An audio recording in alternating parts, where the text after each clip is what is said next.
فرهاد از دوستان قدیم من بود.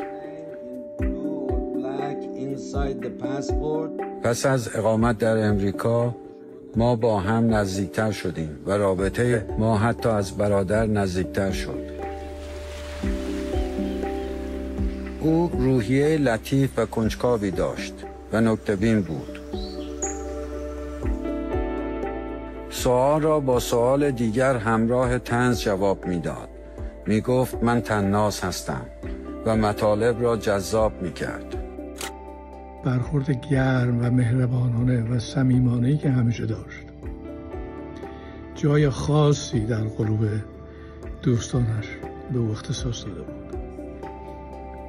او به ادبیات فارسی علاقه زیادی داشت. گهگاه شعر و مطالبی مینوشت.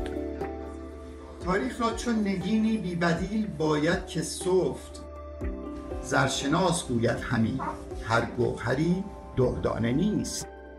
تاریخ را همچو عاشق در پی معشوق می باید گرفت. جای می در جام زرین لاجرم شایسته نیست. تاریخ در دلش دارد خبرها خوب و بد. آب حیوان از برای یار هم آلوده نیست. تاریخ را چون داوری عادل می باید ستود. پای لنگ در کوه عبرت کار هر پیموده نیست. تاریخ دست می گیرد ز پا افتاده را، آنکه افتاده ز پا ز سر افتاده نیست. تاریخ را این گونه گوید آن سفیه چوب مغز، خرقه درویش جایش محفل مستانه نیست. تاریخ گر پیاله دست مستان می دهد، آن ستان گر در میکده فرزانه نیست. تاریخ را بین از راه رفته آمده، ره گشا حتی اگر زردانه نیست. تاریخ را مدح و ثنایش واجب است، جای هر پاک عنصری در سفره بیخامه نیست. تاریخ و کهنه زرش را حلقه در گوشت بکن، چون که با دلبر بیاید دلبرش افسانه نیست.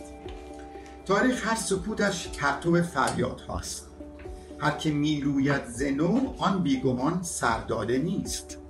تاریخ را باید ز نو آغاز و در یاد کرد، چشم را شست ورنه این راه رفته نیست. تاریخ شمع وجودش روشنی بخش است و بس، در میان انجمن اینجا کسی غمخواره نیست. او در جوانی گوینده رادیو تلویزیون شیراز شده بود و چون باید خبر و مطالب را برای برنامه تهیه می‌کرد، ادبیات فارسی را به خوبی می‌شناخت. تاریخ همچون یک نبات و حنظل است، گاه زهر و گهی شهد است ولی شادانه نیست. تاریخ پرده از تار حقیقت می‌تند، پشت پرده هرچی باشد جایگاهش خانه نیست. تاریخ تا کران دارد راز بیکران، کار هر عطار درمانده شکاف دانه نیست. تاریخ دلی دارد پر از سر نهان، فتح این مکتوب از دم خوانده نیست. تاریخ را کس نمیخواند در این بحر عمیق، در صدف سنگ ریزه قرب دارد این گونه نیست. تاریخ دارد حکایت ها به سر، بن مینا قائم که بر دندانه نیست. تاریخ گنج بی حساب آرد ز راه، گوهر دردانه جایش محضر بیدانه نیست. تاریخ کوه هجرانش نگاهی گرم میخواهد، ما که شمعیم در پی معشوق ولی پروانه نیست. تاریخ شمع باش و آگه از سوزش پروانه ها، سوز دل جایش حریم باده نیست. پدرم شیفته رنگ‌ها و طرح‌های زیبا بود و ما با هم از هنر صحبت می‌کردیم و اون با تمام وجودش از این زیبایی‌ها لذت می‌برد. پدرم به گل‌ها علاقه داشت و وقتی با هم پیاده روی می‌کردیم گاهی پشت بوته‌ها قایم می‌شد تا واکنش ما رو ببینه و بعد غافلگیرمون کنه.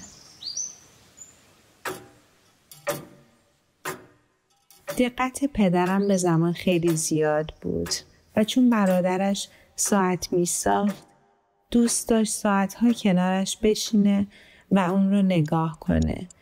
انگار می‌خواست زمان همیشه جلوی چشمانش باشه.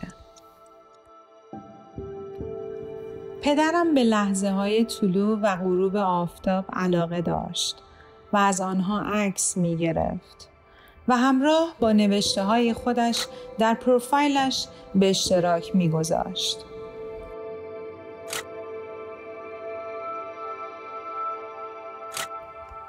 پدرم تا یه حیوان میدید میگفت یه عکس بگیریم که همه بدونن ما خیلی رفیقیم. بعد هم میگفت اینا از همه با وفاتر و بامزه ترن. بدون هیچ حرفی کلی عشق و انرژی میدن. 1 سال قبل از اینکه درگیر بیماری شود، طبع نوشتنش تحت تأثیر بیماری خشک شد و منتظر بهبودی بود که دوباره ادامه دهد. از دیگر حسن‌های او خط خوشش بود.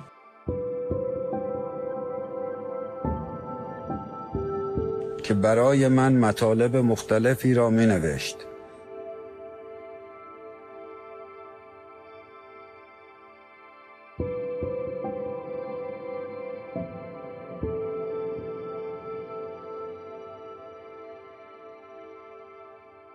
در این لحظات می‌بینید نوشته هایی که پدر عزیزمان با دستان مهربانش نوشته. کلماتی ساده اما پر از حس خوب و مهربانی.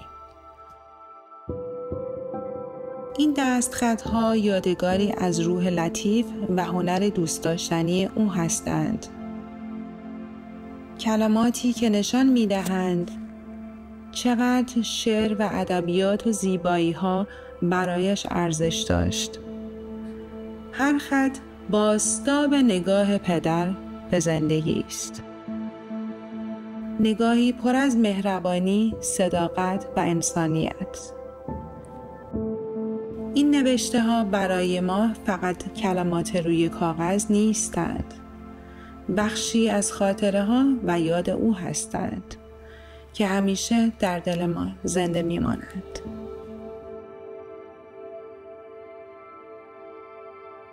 در ضمن تخت نرد باز بسیار خوبی هم بود. به زودی وارد گروه‌هایی در اورنج کانتی شد که مسابقات تخت نرد را برگزار می‌کردند.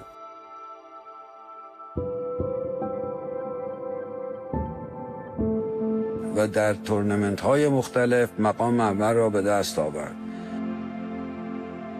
و این یکی از سرگرمی‌های جذاب او بود. فرهاد همیشه یار من در کارهای خانه بود. از باغبانی گرفته تا نجاری که سرگرمی من بود. و با هم لحظاتی پر از خاطره‌های زیبا داشتیم. اما بعد از درگیریش با آفت سرطان این کارها کمتر شد تا جایی که توان انجام آن را نداشت. و هر دو امیدوار بودیم که او پس از درمان بهبود یابد و به زندگی عادی بازگردد. اما متاسفانه این بیماری مجالی به او نداد و در این نبرد شکست خورد و آسمانی شد. من از پروردگار هستی می‌خواهم که روح و روان تو را در آرامش قرار دهد و به خانواده‌ات صبر و آرامش عطا کند. تو همیشه برادر عزیزم در قلب و خاطره من خواهی بود، چون با تو خاطرات خوب، خوش و زیبایی داشتم و با آنها این غم را به سر خواهم کرد. در اینجا لازم است از زری خانم و آزاده و آزیتا قدردانی کنم که آنچه در قدرت داشتند برای همسر و پدر گرامیشان کوتاهی نکردند. به قول فوتبالی ها بچه ها متشکریم. بیشک پدری بسیار مهربان و فداکار و همسری عاشق و حمایتگر بود. میخوام چند کلمه از دل خودم بگم، از قصه یک زندگی طولانی پر از عشق، خاطره و همراهی. از روزی که با فرهاد آشنا شدم 42 سال در کنار هم بودیم.